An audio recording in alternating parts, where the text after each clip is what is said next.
Hello and welcome to this short video on the certificate course in Sandplay and symbol work offered through the Expressive Therapies Australia. I'm Helen Wilson and I work alongside Mark Pearson, and together we form the Expressive Therapies Australia.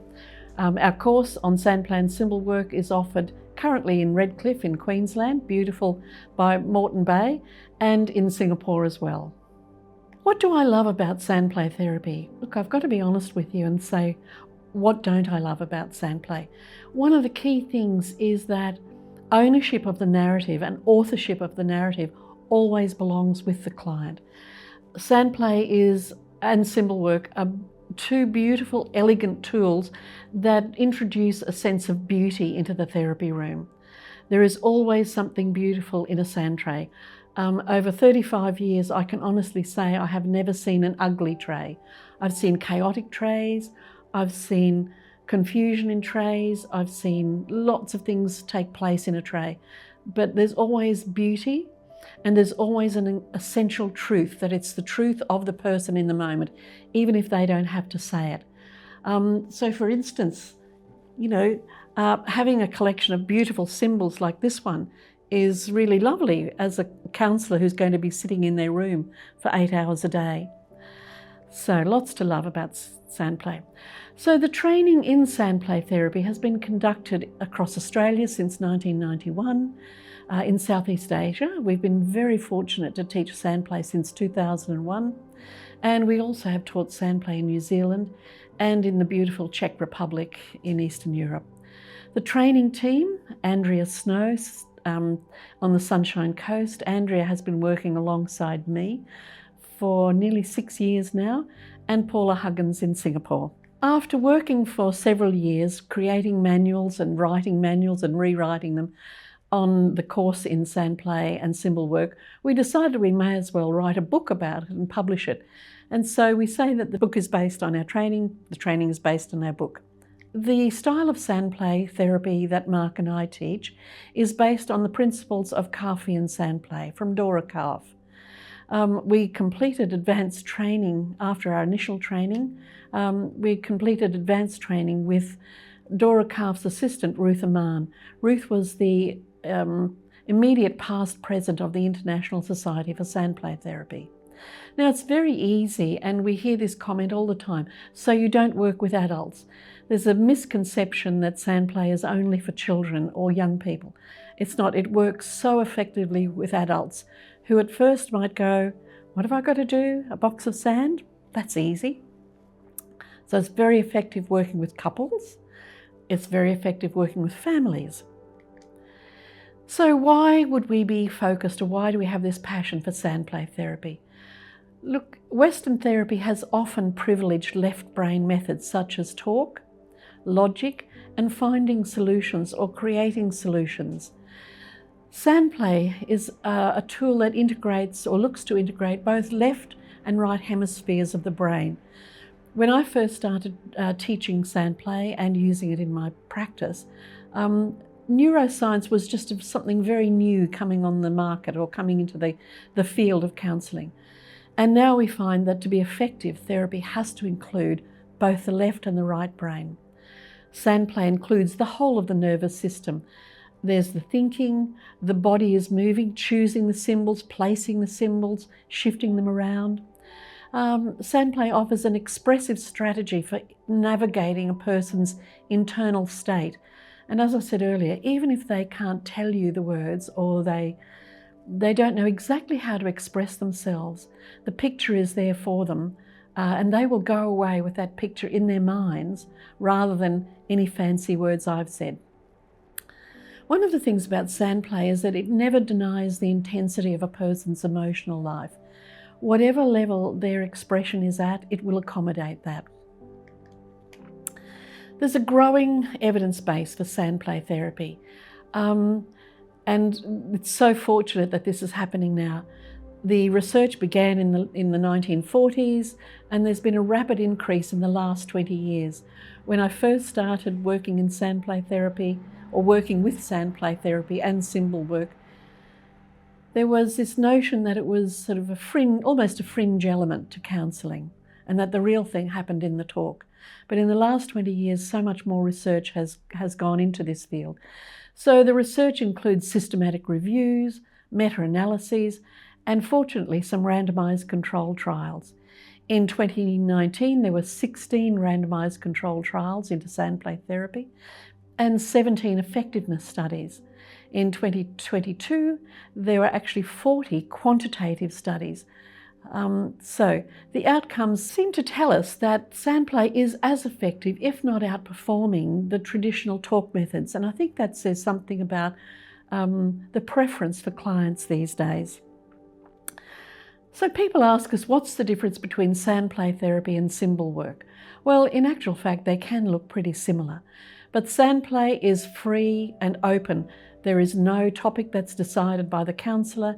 The client is just invited to make a scene in the sand, either moving the sand, shifting the sand, making shapes in the sand.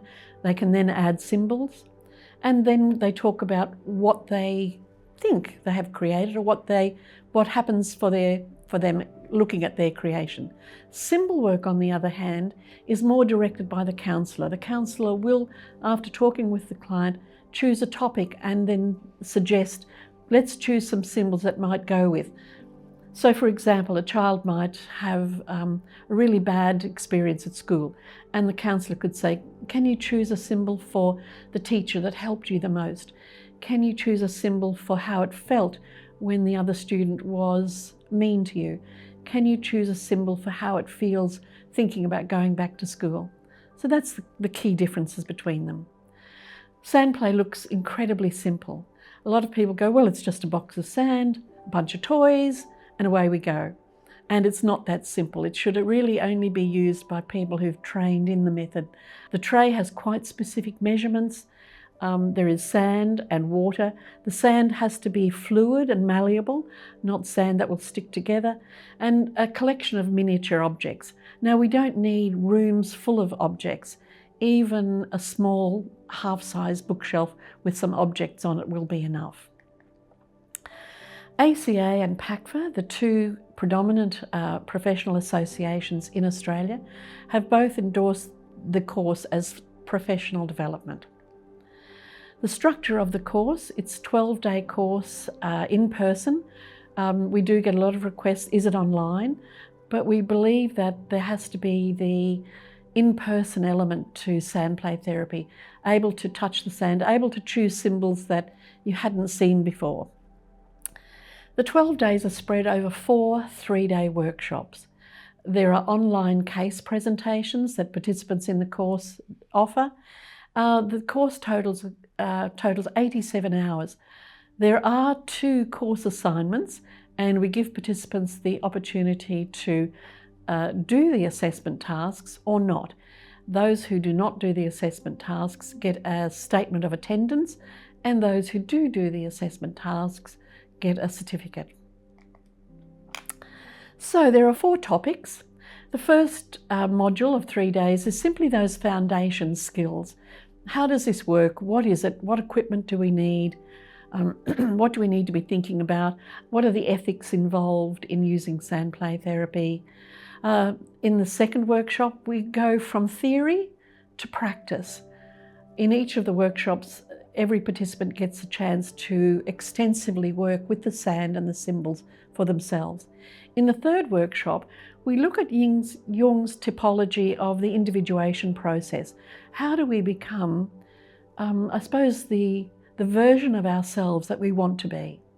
We look at dreams as informing us, as if they are just simply another collection of symbols that we can use. In the final workshop, we look at the transpersonal elements to Sandplay process. We also look at supervision and how Sandplay and symbols can be used in that. In the course, you will learn about Sandplay therapy and symbol work, how it works, how to use it, how to ask questions, what are the ethics of it. You'll be working with lots of artwork throughout the course as a means of session integration. You'll be exploring dream symbols. We do cover different styles of record keeping so that you can learn what it is it's best to observe about the tray, even though the meaning of the tray always rests with the sand player. The meaning is never what I might see. We learn about working with metaphors and the power of working with metaphor and using the metaphor that the client creates in the tray. We learn to engage clients with playful exchange. We learn about broadening our ways of engagement with a client. We understand transference and how that can happen both onto symbols and how that might happen from a client to a therapist. Centering and mindfulness are central parts or critical elements of Sandplay. Centering and mindfulness for the therapist, as well as some mindfulness for the client. These are images of our training rooms in Redcliffe and here.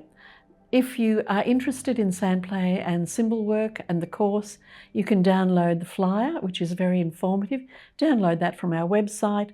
Registration for the course is available via our website. For Singapore students, you would go to Paula Huggins' site, which is https://gentleart.blog. And of course, can't end a presentation on Sandplay and symbol work without some images of our very precious and patient symbols that sit on the shelves every day waiting for our course participants or our clients to use them. In the course, we will be able to provide you with a large range of already written research, information about Sandplay and symbol work. If you want to join our newsletter, this is how you do it. You can go to our website. If there's any questions about Sandplay and symbol work or the course, please contact us. Our numbers are there and my email is there. So thank you very much.